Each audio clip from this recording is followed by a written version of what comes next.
Hey, good morning, everybody. Blake Hallam here with MillenniumMortgagePro.com and New American Funding. I wanted to make a quick video today explaining to you the process in order to calculate your maximum housing payment that you can afford. I've been seeing a lot of links lately on Facebook advertising this process. You go on, you fill out your name, your email, your phone number, and they don't really give you an answer. They just basically get all the information needed for a pre-qual, and then they reach out to you. So I thought I would do a quick video explaining the process to you so you can do so. And then at the end, if you want any further information, obviously reach out to me and I'd be happy to help. So there's a couple things that you will need in order to do this accurately.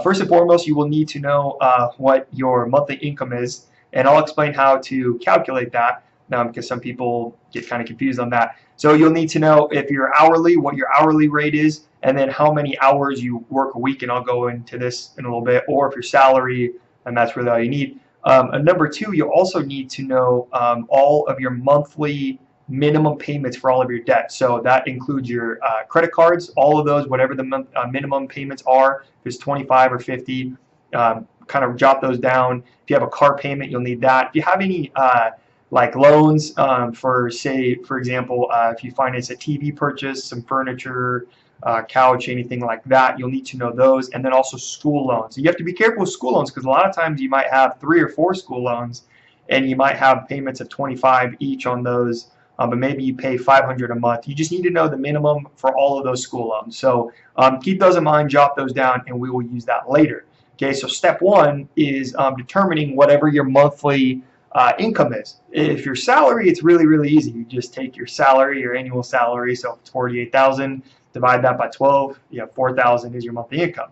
Okay, so that's really easy for salary. If you're on a commission job, it's a little bit more complicated of a process, and I'm not going to get into that, so message me and I'd be happy to give you that information. But then if it's hourly, what you're going to have to do is take your hourly wage, don't round up. Okay, so if you make $27 an hour and 99 cents, use $27 an hour and 99 cents. Don't round up to $28, just don't get in the habit of rounding up. Obviously, that's a silly example, but you'd be surprised. Sometimes people will say, you know, they work there, they would get 24 an hour, and they say 25. Anyways, do not round up, okay? And then however many hours. Now, this is the same thing. If you work 36 hours, use 36. Don't round up to 40. And if it varies, if it goes 36, sometimes you work 36, sometimes 38, sometimes 40, use 36. Just be conservative in this figure, and then we can kind of iron it out later, okay? So always be conservative in this calculation.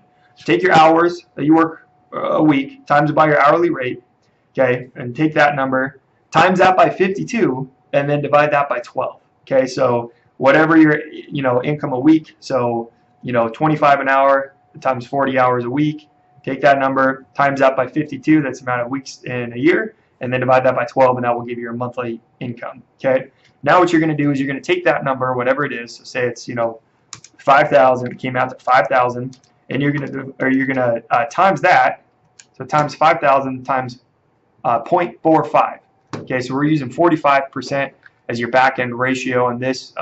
Sometimes we can get a little bit higher and get up to 50, but again, right now we're just being conservative, and we can iron out any extras later. Okay, so take that number, times it by 0.45.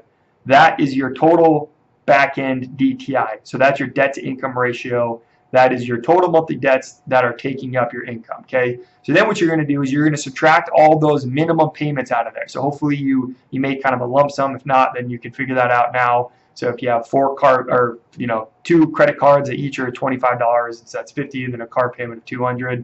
So then you're going to have 250. You're going to subtract that off the back end, and then you will have whatever's left is what your total monthly payment. Now remember, there's a couple things that go into that. It's your P&I, which is principal and interest, your property taxes, your homeowner insurance, your MI if applicable, and then also your HOA if applicable. And that will give you kind of that lump sum. So if it's $2,000 or $2,500 or whatever, maybe it's less, $1,500, that's what you can afford as your monthly housing expense, monthly housing payment. If you want to know what kind of house that can afford, go ahead, send me a direct message. Say, Blake, this is what my number is. This is 2,000. What can I afford? Now, I'd be happy to give you that information. I'm not going to give that over this because it varies. It varies on type of loan. Obviously, if you're in a VA, that number is going to really afford you a different house than, say, if you're on a conventional loan, and it's all sorts of variances in there. So I would be happy to ask you a few more questions to find out what kind of home that would afford you. But for now, that's a great first step. Take that number, know that number, and if you would like to go to the next step, feel free to reach out to me. I'd be happy to help. Thanks for watching, and I'll talk to you guys soon.